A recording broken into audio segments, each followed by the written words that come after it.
Welcome to another episode of Tinnitist TV.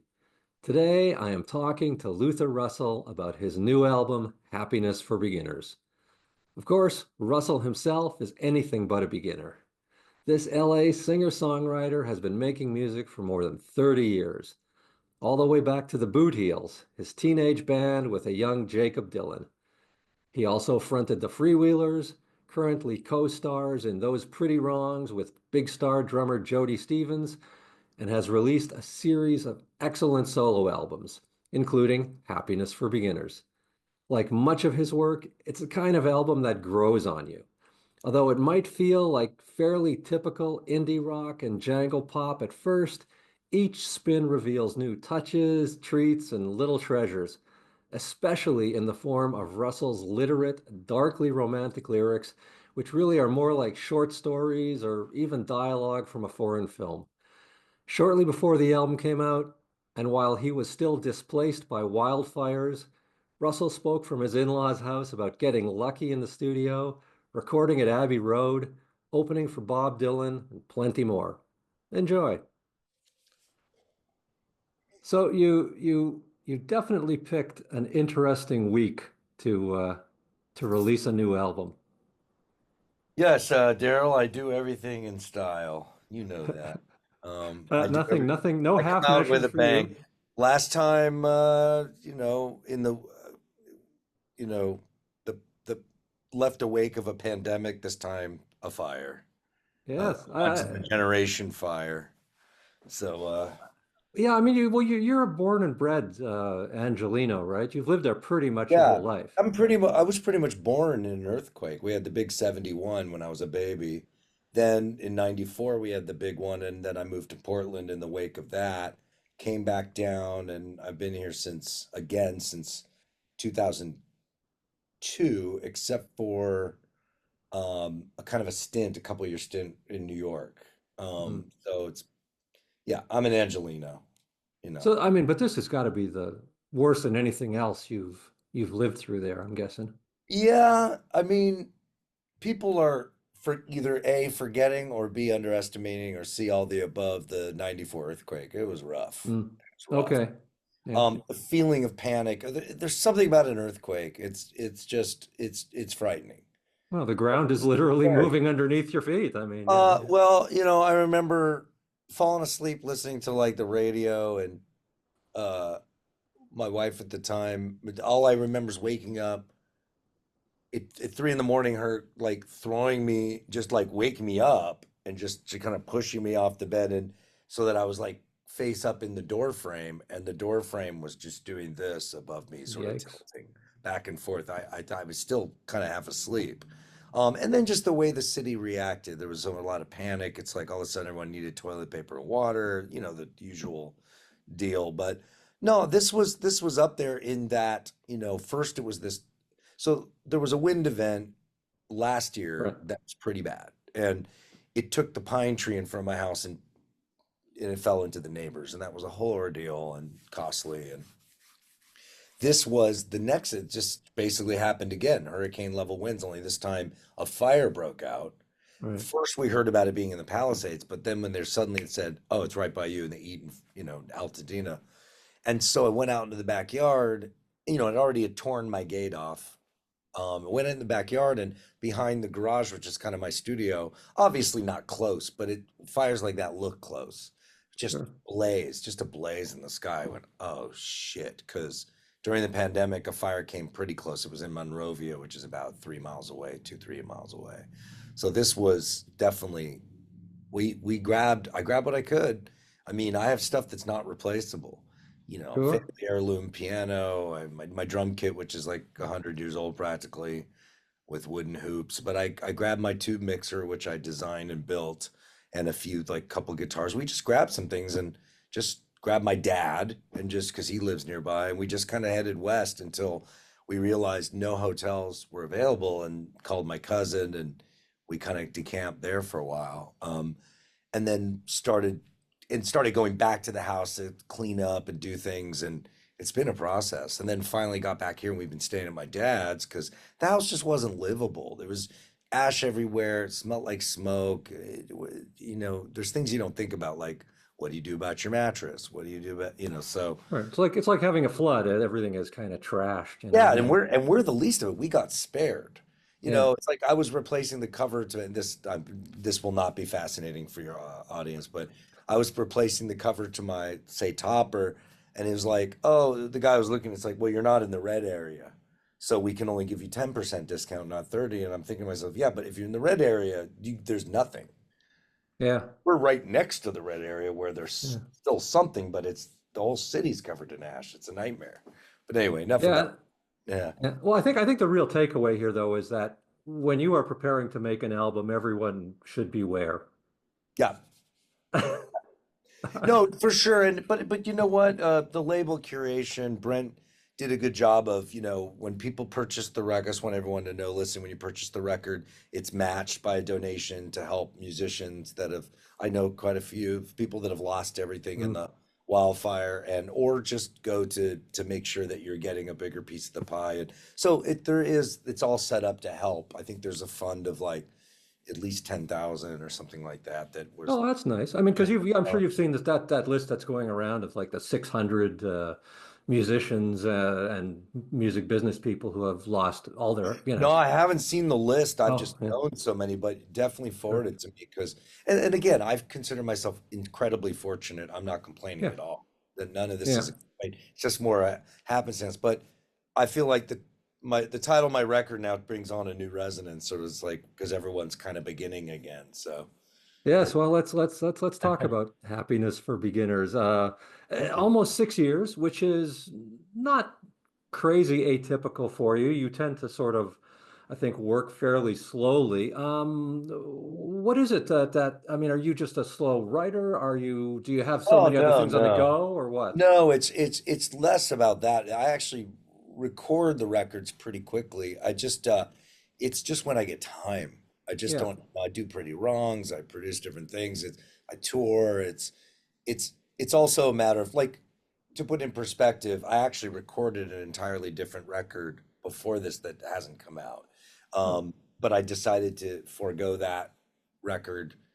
It was about to come out on Curation, a completely different type of record, and I seized a window, uh, an opportunity I had where I didn't have much responsibility. My dad had a situation, so he was in a facility.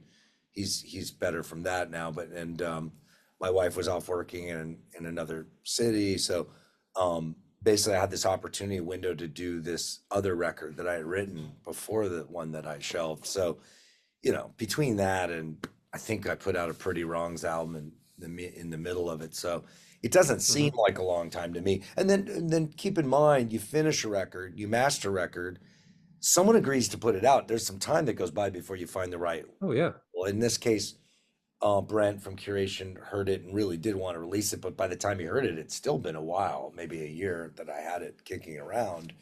And then there's a process for release where it's got to make sense so he could put everything he puts into it. In other words, this was ready for release a while ago. And it's kind of Sure. like, then it's sort of a case of these days, you're releasing records now. It made sense to wait till January because then you have all, this sounds kind of crass, but then you have all year to talk about a record this year, as opposed Hmm. to right at the end where all of a sudden it's a record from last year. So it just made sense to wait anyway. And then you're planning tours so far in advance. I mean, especially for England, it looks like I might do a week there at the end of April. That's cutting, Nice. that's cutting it close. So I'm just putting it Hmm. in perspective. But yeah, I'd like to pump them out faster. I really would, but I'm comfortable with it. But there was something in between. So Yeah, well, and as you said, you're doing a lot of, you got a lot of pots on the stove at any point in time. What do you think is your strongest suit? Songwriting or producing or what?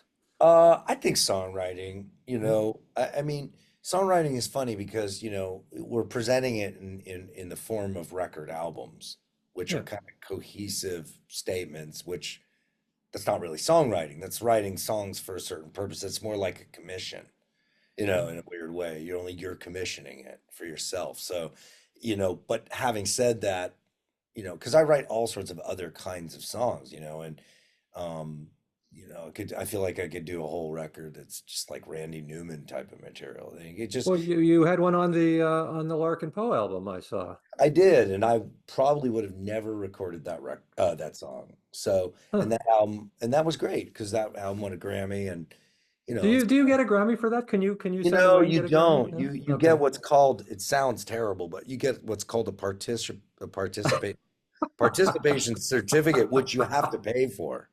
A Um, I don't participation really, certificate. yeah, How it's very the thing that special. it has to be, you have to have a song on a record.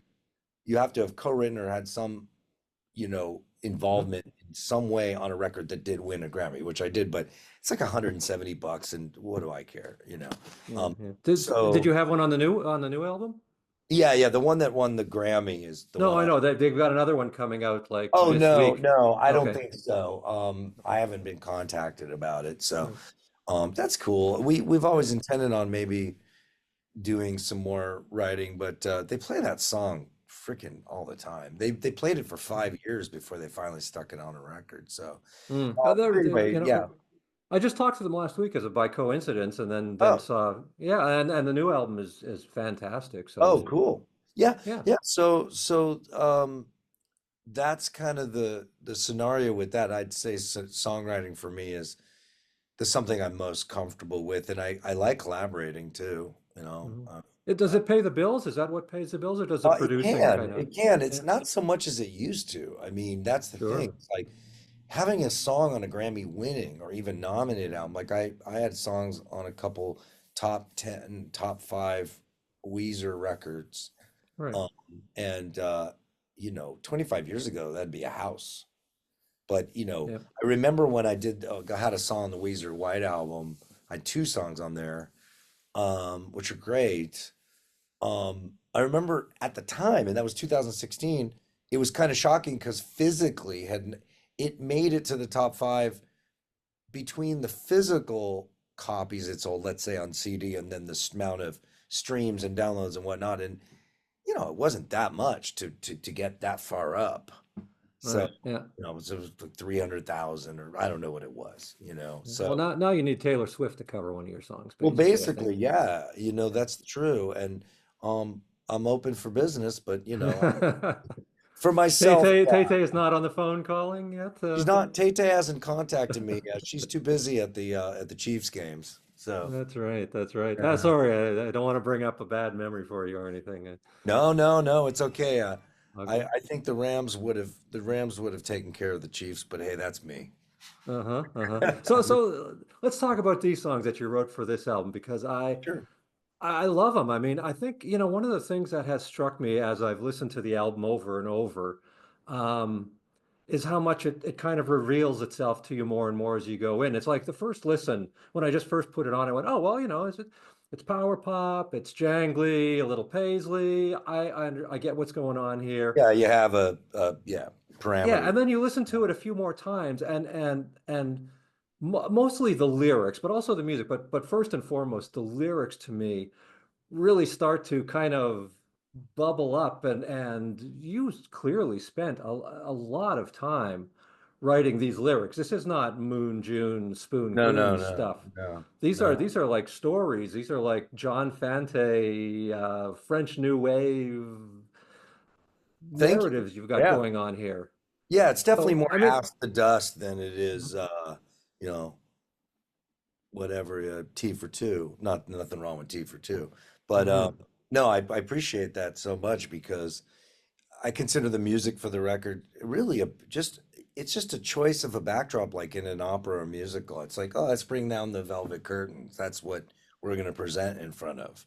But right. that's not the presentation. To me, the words and even the singing is like, I chose to sing more of a kind of do more of a croon on this record, which is comfortable for me. It's I just wanted a little more Jim Morrison and whatever. Mhm. But for me, it was because of the mood of the lyric and the music was a kind of romantic decadence of some kind, and it just made sense, not without. It's almost stealthy, to me. It's like you're Yeah, kind of yeah, almost sneaking the stuff in.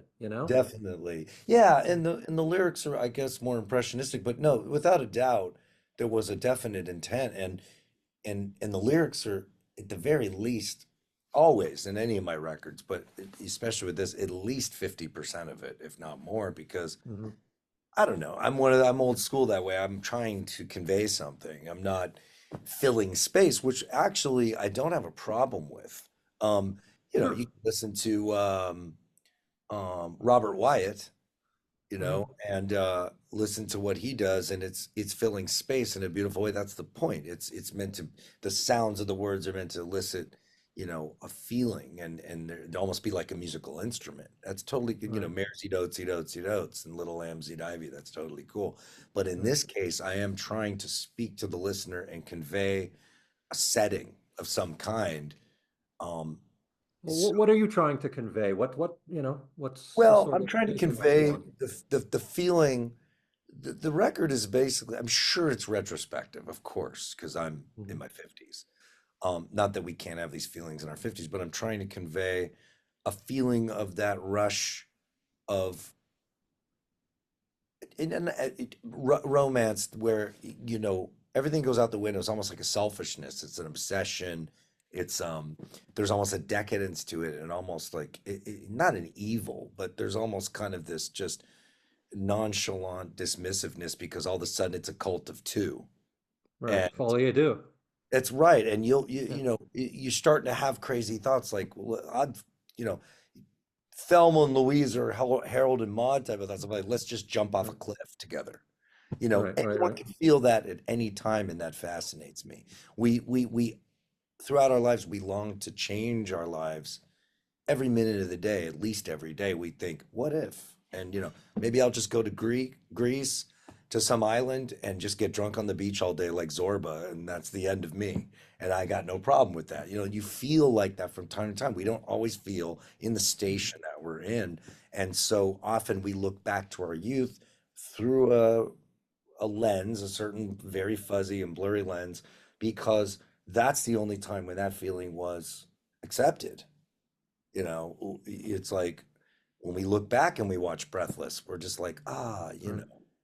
so that's kind of where I wanted to live for the record. I wanted to live in that place of like, It does. fuck it, Is this rock a and very roll. long? Is this a very long way of confessing to me that you're having a midlife crisis? Is that what's going on? It could be. Yeah, it could be. I mean, I feel like midlife for me was already 20 years ago. So, Yeah, you know, you and me both, but brother. that Yeah. it could be, but I don't feel like driving a Ferrari. My version of Ferrari is a fucking Rickenbacker. You know what I'm I saying? was gonna say, yeah, you would just buy another guitar or something, right? Yeah. And that's what's funny about it is, you know, I had a vision for a record, and weirdly in the case of this record, um, it just really did turn out how I intended, almost in an eerie sense, because it's got a certain. It's weird to say this about my own record, but I listen to it and think it almost has a certain mystique to it. I listen to it, I'm like, Totally. I'm. It's one thing to set out to do that, but another thing to go, okay, hold on, because I remember when the tracks were first coming back, I'm like, okay, we're kind of nailing this. I sang the whole record live. That I had one shot to sing everything. Mm. We didn't really edit, or we edited a couple. We would do things like in Downtown Girls was like pretty much primarily take two, and we might bring in a chunk. We did it all to tape, but then we chased it to Pro Tools only so we could do just really chunk edits, like kind Right. of old school edits, like Teo Macero might have done to Miles Davis. Just said like, let's bring in the end of this song Oh, let's completely. just chop the tape here and here Yeah, and yeah, stick it in exactly. there. So Yeah. that's what we do, and it's you can, and it's also time and money saving, but we still recorded it with an old school mind. We did it to an 8-track Ampex, and then I did some guitar overdubs. And in this case, I kind of learned my lesson from Medium Cool, which was I did the same thing, but when I came to do the second guitars, I thought, oh, I want them to do something different. Mm. That took forever. Like, what the hell should they do? It didn't even dawn on me to plan that out. Whereas in this, it's a lot of doubling and just Mhm. expanding what I already had. And There's some beautiful guitar work on this, though. I mean, again, that's one of those things that Thank on, you. on first listen that just kind of flows by very nicely, entertaining. You like it, you enjoy it, and then again, repeated listening, these things start to pop out. The solo he on this song, or the little doubling on this other song, and Sure, some of sure. the arrangements where it's like you've got maybe a little uh, two-note turnaround at the end of something to add a couple of beats, or you cut another bar off, make it a 7/4 instead of going into the 8. I just all these little subtle touches that are again, they just are stealthy to me. Is there a trick to doing that? Uh, I mean, with putting these things in the album without having them sort of jump out at you. You know what I mean? Without yeah. having the neon arrows going, "Hey, I cool think thing the happening key, here," you know? yeah, no, I totally know what you mean. I think the key Yeah. is just having, it's the songs that, I mean, I'm not Hmm. patting myself on the back, but it is the songs that are You can. stealthy. Yeah. The songs are stealthy. They're the nuts and bolts of them are cast in iron. Right. They're not elusive. They do exactly what they're supposed to do. They do what they do. There's really they dictate the way to play them. And I was lucky enough to work with a couple of musicians who wrapped their head around what to do. In other words, They got it. I got lucky with the guys I used because they what they came up with made so much sense that I'm a drummer myself, so I just really didn't need to suggest too much. Like, in other words, if they were going to be in the pocket with these tunes from the jump, then I was pretty much good. We then there would be nothing but consensus from that point. But um, I know by how quickly it was cut. I mean, we had to have these. I believe we had the basics in about 4 days, 3 to 4 days, maybe three. And then, there was a couple sessions after that and a few overdubs. Right. But, and Jason Faulkner came down for a day and did some nice stuff. And I was so happy he was able to do it because he's an old friend. And I was really hoping, I just knew he'd be perfect. I knew he'd know exactly Right. what to do. And then I knew when I first had played him the tracks and he was feeling it, I was like, yeah, this is it's something about it just felt bitchin'. I don't know what it was. It was like coming out like, yeah, fuck yeah, this It is all works. It all hangs together. I mean, it really feels like an thank you. album too, as opposed to just a bunch of songs. I'll Um, take that. Yeah, no doubt. Yeah. you mentioned that it came off the way you intended, almost eerily so. I mean, is that not always the case where what you end up with at the end of the process No, is what you heard at first? no, it doesn't, and that's why I've spent so many years. At first it was like, why am I going to years ago it was like, why am I going to the studio and this doesn't sound like the demo? It's the classic demo-itis. Right. And then I Yeah. started infusing my records with the demos. That's kind of what Invisible Audience is. Though Repair was a way of I handed that over to Ethan Johns and he had a very you know, immediate analog way of recording and just I put the decision making in his hands, which was very freeing. But other than that anomaly, um, you know, I started ushered in oh, you know what, this demo's fine. Let's put that up on the tape, add to that. Then it became a matter of, so like with something like Medium Cool, it was like, hey, we're gonna have a session. We're gonna see what this stuff sounds like. Got in with Jason and this guy Derek Brown, who's played the Eels. And in 2 days in sequence, we had side one and two. So I was like, okay, this is a record. This happened just because it was working, Right. not dissimilar to this, but there was still some wrangling to do once I did that. There was still like, and that was all still analog. So that never even went to a computer. So there was some fucking around till I got it to work. This record, it just, you know, there was a sound I heard in my head, Hmm. and I was like, if I don't capture the sound, this record seriously will not work. Just it's not going to happen because Right. I got to get the 12 string sound right. I got to get first and foremost, and it seemed to work from the start. I couldn't tell for real at first, but I was bringing it home and checking. I was like, yeah, man, I like this, and as it turned out what ended up working. It's so weird, but I sang the vocals live, as I mentioned. The Hmm. strings bled. So in other words, if I took the vocals out, if I muted them, the guitar didn't sound that good. I mean, it sounded good, but it wasn't that Right. exciting. So the sound of the record, thank God I got the vocals right, because the sound of the record really is the strumming coming through also, which almost sounds acoustic. Right. That's so you got this kind of grimier Happy sound. accidents, you know. Yeah, it's you got a Yeah. grimier sound from the guitar that was in the bathroom, the amp, the really nice Fender, but then you have this kind of nice sheen from what's coming through the mic, and that seemed to do it. Plus the pedals, I used a pedal that's based on a Roger McGuinn. It's called a jangle box, and that's Mm. there's no sense in playing the 12 string without that. It's the best thing you can use. It's got a nice limiter sounding thing, and it seemed to work. And once I had that and the track sounded good and the vocals sounded good, it's like great, finish it up. It's a long answer, but the point is that um before I knew it, the sound took shape and seemed to take shape so fast that I could hear that I wasn't going to have to force much. Right. That And was the also it's you knew when to stop, right? You knew when to go, oh yeah, no, this is it was it, just you know. it was finishing itself. I mean, the Mm. big step was putting on the second guitar. I was like, if this doesn't work now, because this clearly bass, drums, and guitar and the vocals are working. If I put that on, it becomes a medium cool situation where it's going to be like, oh my God, now it's going to be days of studio time to get this stupid second guitar to work. Right. Um, also there was less need for harmonies on this record, so I knew I wanted more of a, Well, there you are some lovely ones, but yeah. thank you. Yeah, there Yeah. was a need for a lone wolf. It was like a lone wolf kind of thing on this record. Like Right. the Right. guy's just by himself, crooning.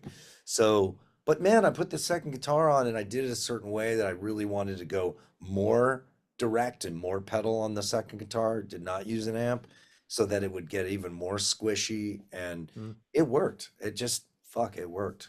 Yeah, You know, that's getting back to kind the of lyric. technical, but No, yeah. that's okay. Getting back to the lyrics for 1 second. I wanted to say before I forget, you should get your curation guy to put the lyrics on the Bandcamp page where the tracks are. Oh, sure. Uh, Because yeah, well, I'll ask Brent to do that. Yeah. because again, I think for to people reading them, We were going you to print know, it in the vinyl, and it to save money. I said, no, sure. don't worry about it. I rather than be a little bit discovered anyway. But now Mm. I think that they're aggregated in a way that you actually can pull them up. I think you can Google them. I could be wrong, Oh, I don't know, maybe. I but just I will definitely offer. That's a great idea. That's a great yeah, idea. because I think Sure. that people would want to Thank see you them. for paying attention to the lyrics. Yeah, no problem. I try every now and again. Yeah. Does coming from a family of songwriters put a little pressure on you in terms of your own work? Does it make you kind of go, I gotta do something that they Not wouldn't, anymore. yeah. Not anymore, but not really. I mean, I Hmm. suppose if my dad was Bob Dylan, it kind of would have, but they wrote in such a way. I mean, the craftsmanship of it, more when I was younger, but Hmm. I feel like I got a good handle on what it is that I do, and Hmm. I can ride that chopper pretty well now, and drive Yes, that indeed. that race car. Speaking of the guy whose dad was Bob Dylan, do you talk to Jacob every now and again, or We text, he yeah? really digs the new record, and he lives in Connecticut now or something, so Hmm. we stay in touch, and we were checking on each other with the fires thing, and but not a lot of, you know, um creative collaboration. The last really meaningful collaboration we did was the Bootheels Right. um thing, project for That Omnivore. Yeah. compilation, yeah. That was really pleasant. We had a good time doing. He was real helpful and gave some nice words, and I'm glad we released that. It was something was Oh kind yeah, of me too. It was great. therapeutic. Yeah, it was a Yeah, great little number. Yeah. thank you. Yeah. Yeah, for sure. This other album that you made, is that the next one in the pipeline, or are you in your Neil Young phase now of just making I don't albums and leaving them know. on the shelf? I hate to tell you, Daryl, that's not the first time this has happened. I have a few unreleased records, so that's what the clearinghouse of anthology was about. But Hmm. no, I'm not sure I want to release it. I may go back to it and try to do something a little different to it. It's primarily made up of they're kind of rock tracks, but I was sort of going for like an early Pete Townsend solo thing where they're kind of rocking, but it's acoustic, and Hmm. I may just add some electric guitar and see if it does anything. I'm just not super close to the material right now, Hmm.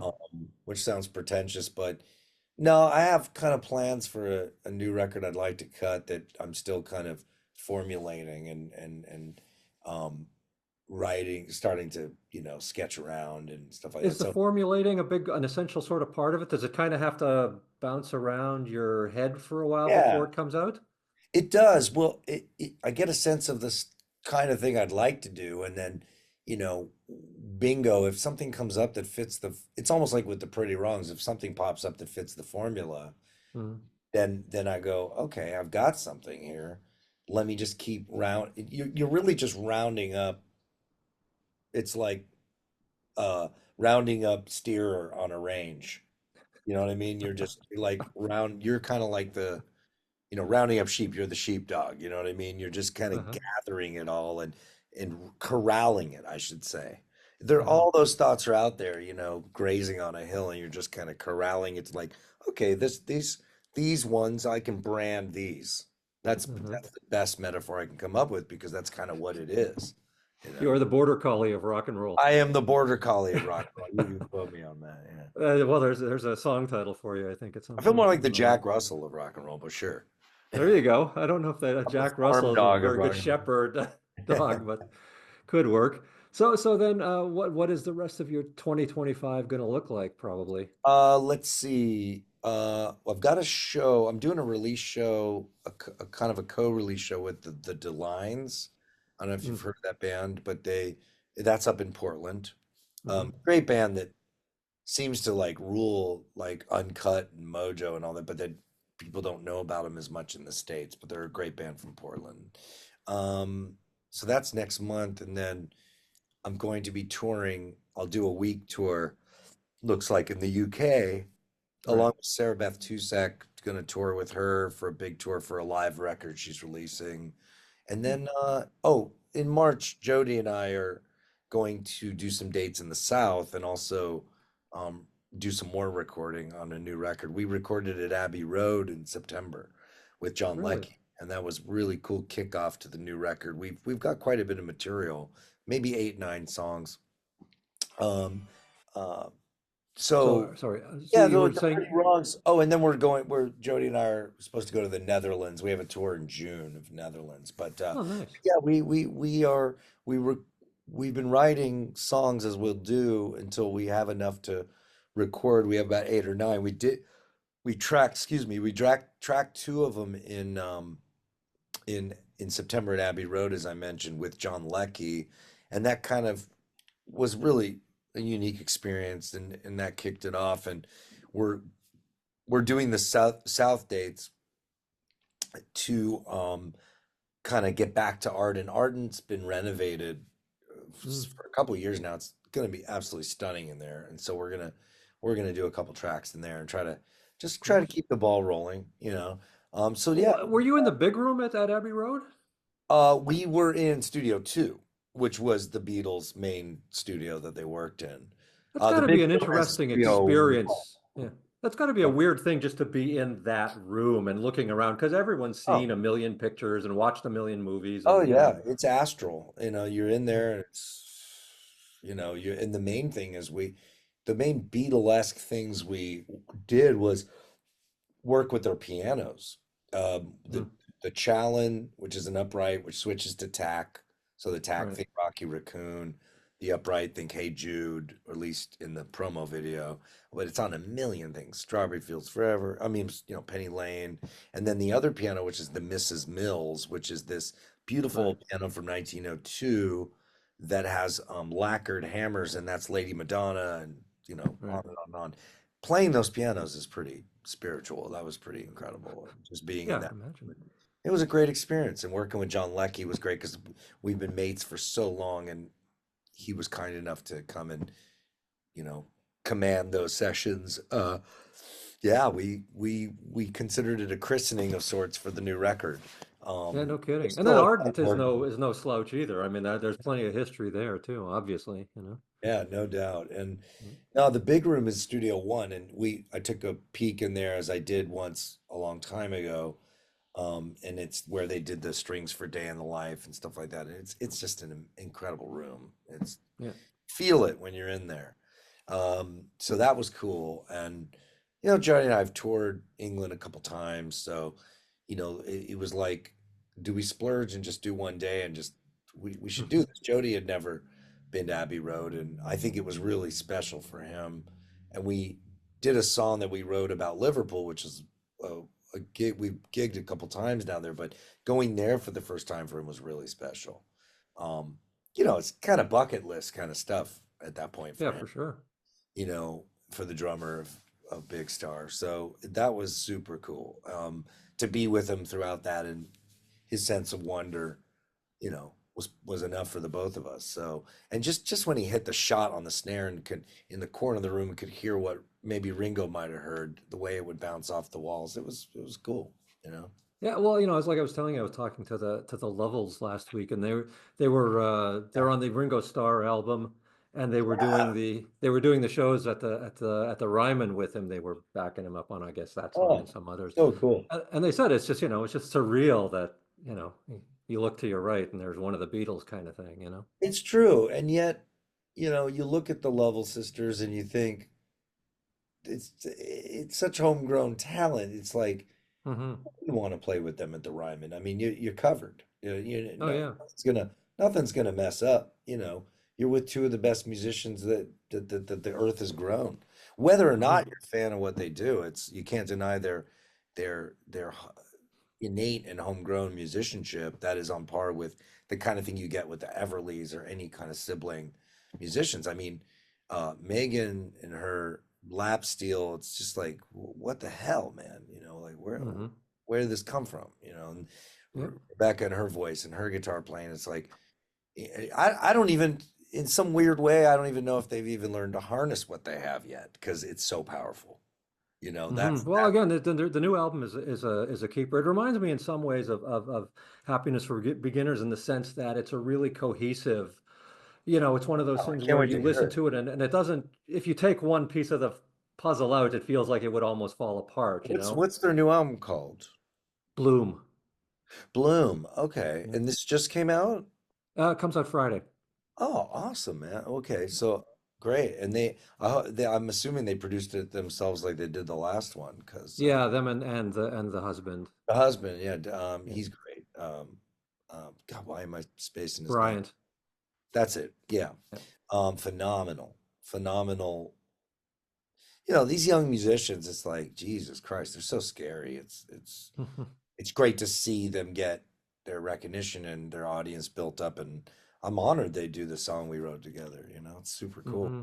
Super cool. Have you got any other sort? I mean, are you always kind of writing for somebody else? Is there a million Uh, tracks kind of floating around out there that oh, you're waiting to hear oh about yeah. someday? Or There's yeah, yeah. stuff. It's been a while since I've Hmm. collaborated, except for Jody. Sure. But no, there's a bunch of things out there, but I don't get the opportunity as much as we were put together by a publisher I was with at the time. So that was cool. I got a lot of co-writes from being up with that publisher. But I haven't been with the publisher anymore. But then again, the Weezer collaboration was really organic because I'm really close to Brian, the guitar player. So Right. it just depends. These opportunities come up and sometimes they're easy to jump on. Right. Um, The but I'm secret is open just to for say yes, business. I right? mean, Yeah. I like collaborating. Anyone wants to call me, I'm there. I'll give them the best I got, All right. Now we just need to get you to come up and play Canada sometime. Oh, I'd love to. Yeah. Trying to think of the last time I did. It's been quite a while. Yeah, Toronto. Oh, Jody and I played up in Toronto. We did a thing with those guys that do those sing-alongs, and oh God, I can't remember their name, but I want to say This it's this is been, the 50-year-old coming out yeah, now. yeah, I Those mean, guys that who do that knows, thing. man. Oh, they're called Choir, Choir, Choir. That's what they're called. And Oh, they okay, just I've heard of really them. Yeah, get I haven't seen them everyone yet. to sing a song together. And it's kind of insane. They were doing 13, and so Jody and I went up. So Nice. let's see. Canada. So the Canada would be, it's been probably 7, 8 years since I've been up there. Well, But it's about time then, my friend. yeah, I love it. I love it. I really do. And I dig Vancouver. Where are you? I'm in Winnipeg. I'm dead center in the middle of the country, like Oh, above okay. Minneapolis. Okay, okay, yeah. Yeah. Um, and because I toured the Freewheelers, my old band. We actually did a Canadian tour right across once, and we did Oh a yeah. lot. uh, radio and stuff. And Right. so I know we played in Winnipeg. Where would we Oh, have? undoubtedly. Yeah, but it's beautiful up there, man. I dig it. Yeah. Well, and Long drives, my friend. yeah. So yeah, long drives for sure. I But know you these might need to. musicians from Edmonton. You'd say Yeah. like, Mac DeMarco, I don't know, but this guy I worked with um, Calvin Love, and these guys are maniacs with the touring because they know at the least they do 20 hours like it's nothing. Oh yeah, for sure. Yeah. It's crazy. I That's mean, I'm used yeah. to it just from living in Portland. Like I've done, 13, 14 hours. Like I used to do that Sure. like it was nothing, but this is on a whole other level, you know. Oh yeah, Canadian touring bands. It's like yeah, you just it's a whole thing. And then back in the day, people used to play. There was a circuit here up here of bars where you would play 3 shows, 4 shows a night, 6 nights a week, and then go 1,000 miles to That's like the band, right? The yeah. band would kind of do that. They'd hang around Young Street, do their thing, and then go to a whole different. Man, I Yeah. can't believe Garth passed away today, huh? Yeah, I saw that. Yeah, Yeah, that's all five now. I mean, I that's guess it. Yeah. Dylan's the only one left Mm-hmm. of those And guys. don't you jinx him. No, I dare not. I daren't. You dare You not. Yeah. can't. I don't think Dylan can be jinxed. I No, really don't. I no, really. he's eternal. I hope he gets squeezes another original record out because I thought Rough and Rowdy Yes. was incredible. Yeah, More exactly. credit And than even it even had the what business was being. and that track, the track of the I can't remember the 20-minute track Oh, of Murder Most Foul. that one. Yeah. Unbelievable. Come on. Yeah, I mean, I exactly. mean, I know people are like, oh yeah, I could do without that track, and I think to myself, how? I don't How? understand. Yeah. I've the thing that blows my mind about Murder Most Foul, besides the timing of it, which was just spectacular, Hmm. um, is how incredibly original it is. Just Oh yeah. just just the musical setting of it, the way that it drones on and never resolves. Yeah. Let alone the cascade of images and words Yeah. and what it's trying to say and all that.